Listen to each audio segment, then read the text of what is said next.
പ്രോക്കുഴിൻ്റെ പുതിയൊരു വീഡിയോയിലേക്ക് എല്ലാവർക്കും സ്വാഗതം. ഇന്ന് നമ്മൾ ചെയ്തെടുക്കാൻ പോകുന്ന ഒരു നാടൻ മീൻകറിയാണ്. നമ്മളെ കേരളീയരെ സംബന്ധിച്ചിടത്തോളം നാടൻ മീൻകറി എന്ന് പറയുമ്പോൾ അത് തീർച്ചയായിട്ടും നമ്മൾ തേങ്ങ അരച്ചിട്ടുള്ള തിക്കായിട്ടുള്ളൊരു മീൻകറി തന്നെയാണ് ഞാനും ഇന്ന് പ്രിപ്പയർ ചെയ്യാൻ പോകുന്നത്. നമ്മൾ ചെറിയ മത്സ്യം വെച്ച് ഉപയോഗിച്ച് ഉണ്ടാക്കുന്ന ഒരു നാടൻ, വളരെ എളുപ്പം ഉണ്ടാക്കിയെടുക്കാൻ പറ്റുന്ന, എന്നാൽ ടേസ്റ്റിൻ്റെ കാര്യത്തിൽ ഒരു കോംപ്രമൈസും ഇല്ലാത്ത വളരെ ടേസ്റ്റി ആയിട്ടുള്ള ഒരു നാടൻ മീൻകറി. അപ്പോൾ കൂടുതൽ ഡിസ്ക്രിപ്ഷൻ്റെ ആവശ്യമൊന്നുമില്ല മലയാളികൾക്ക് ഒരു മീൻകറിയെക്കുറിച്ച്. അപ്പോൾ നേരെ പോകാം വീഡിയോയിലേക്ക്. നല്ല ചെറിയ മീനാണ് കിട്ടിയിരിക്കുന്നത്. നമ്മളിത് തേങ്ങ അരച്ച് മീൻകറി വയ്ക്കുന്ന വിധം എങ്ങനെയാണെന്ന് കാണിക്കാനാണ് ഞാനിത് കാണിക്കുന്നത്. നല്ല ഫ്രഷ് ആയിട്ടുള്ള മീനാണ്. നമുക്ക് ക്ലീൻ ചെയ്തെടുക്കാം. ഇനി മീൻ കഴുകുക എന്നുള്ള പരിപാടിയാണ് ഇത് ഏറ്റവും മെനക്കെട്ട പരിപാടി എന്ന് ഞാൻ പറയും. കാരണം ഇത് കഴുകിയെടുക്കാൻ നല്ല പരിപാടിയാണ്.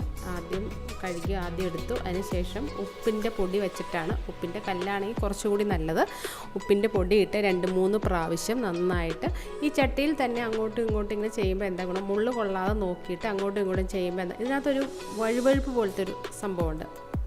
ആ ക്ലീനായി കിട്ടാനാണ് ഇങ്ങനെ 2-3 പ്രാവശ്യം നല്ല ചരലുപ്പ്, മീൻസ് കട്ടിലുപ്പോ അല്ലെങ്കിൽ അല്ലാതെ ഉപ്പോ ഒക്കെ ചേർത്തതിന് ശേഷം നന്നായിട്ട് 2-3 പ്രാവശ്യം കഴുകിയെടുക്കുന്നു. നന്നായിട്ട് കഴുകിയെടുക്കണം. ഇതിനകത്ത് ഒട്ടും അഴുക്കിരിക്കാൻ പാടില്ല. അതുപോലെ ശ്രദ്ധിച്ച് വേണം ഇത് കഴുകിയെടുക്കുന്നത്.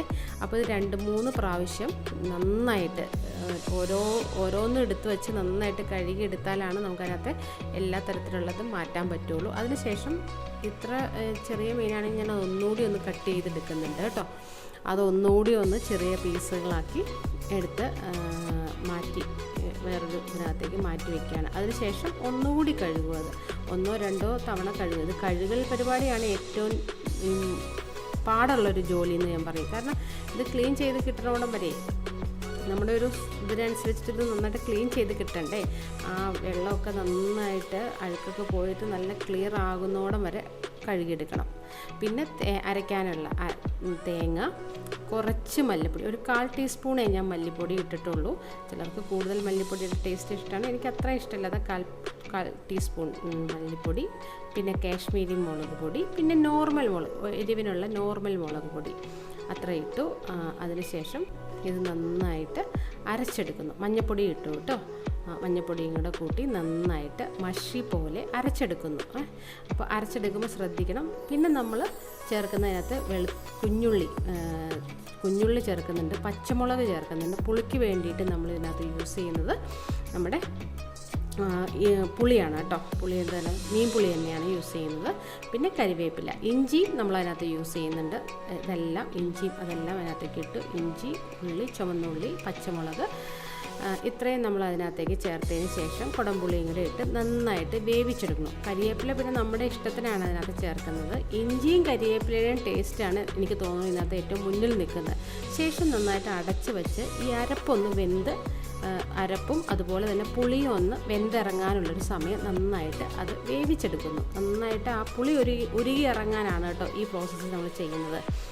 ഇത് നന്നായിട്ട് പുളി ഉരുകിയതിന് ശേഷമാണ് നമ്മൾ മീൻ ചേർക്കുകയുള്ളൂ. അല്ലെങ്കിൽ മീൻ ഒരുപാട് വെന്ത് കലങ്ങിപ്പോകും. അപ്പോൾ അതുകൊണ്ട് പുളി നന്നായിട്ട് പിടിക്കുന്നോടം വരെ ഒന്ന് ചെറുതായിട്ട് വറ്റി കുറി വരുന്നോടം വരെ നമ്മളത് വേവിക്കണം. അതിന് ശേഷം നമ്മൾ ക്ലീൻ ചെയ്ത് വച്ചിരിക്കുന്ന നമ്മുടെ മീനുകൾ അതിലേക്ക് ഇടുന്നു.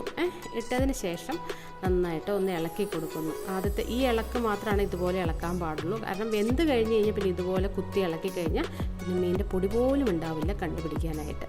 അപ്പോൾ ഇതിന് ശേഷം ഈ മീൻ താഴെ നന്നായിട്ട് തീ കൊടുക്കുകയാണ്. നമ്മൾ പുറത്താണ് കേട്ടോ. നമ്മൾ നോൺ വെജ് മാക്സിമം പുറത്ത്, അടുക്കളയിൽ അധികം യൂസ് ചെയ്യാറില്ല. നോൺ വെജുകൾ പുറത്താണ് ഞങ്ങൾ മാക്സിമം കുക്ക് ചെയ്യാറ്. അതിനുശേഷം ഇടയ്ക്കൊന്ന് ചുറ്റിക്കാനുള്ളൊരു ബുദ്ധിമുട്ടുള്ളതുകൊണ്ട് കേട്ടോ, അങ്ങനത്തെ ഒരു ഇതായതുകൊണ്ടാണ് ഞാൻ ഈ തവിയുടെ ഉപയോഗം ചെയ്യുന്നത്. അതർവൈസ് നമ്മളത് വെറുതെ ഒന്ന് ചുറ്റിച്ച് കൊടുത്താലും മതി. അതാണ് ഏറ്റവും നല്ലത്. പിന്നെ നമ്മളിതിങ്ങനെ വെന്ത് വറ്റി കുറുകി വരണം. കഴിഞ്ഞ് കഴിയുമ്പോൾ നന്നായിട്ട് നമ്മളുടെ ഒരു പാകത്തിനോട് എത്തുമ്പോൾ നമ്മൾ കുറച്ച് വെളിച്ചെണ്ണ ഒഴിച്ച് കൊടുത്ത് നമ്മൾ, കാരണം അധികം ഇതല്ലാത്ത കാരണമാണ് കേട്ടോ, അധികം കുറുകണ്ട. കാരണം ഓൾറെഡി ഇതിനകത്തിരുന്ന് നന്നായിട്ട് ഒന്നുകൂടി കുറുകും. അതുകൊണ്ട് കരിവേപ്പില യൂസ് ചെയ്തു.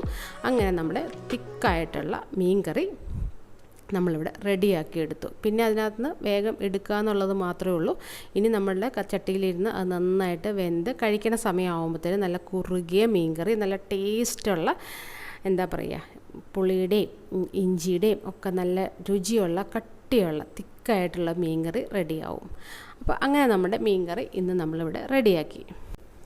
നിങ്ങൾക്ക് എൻ്റെ ചാനൽ ഇഷ്ടമായെങ്കിൽ ലൈക്ക് ചെയ്യുക, ഷെയർ ചെയ്യുക, അതുപോലെ തന്നെ സബ്സ്ക്രൈബ് ചെയ്യാൻ മറക്കാതിരിക്കുക. Thank you.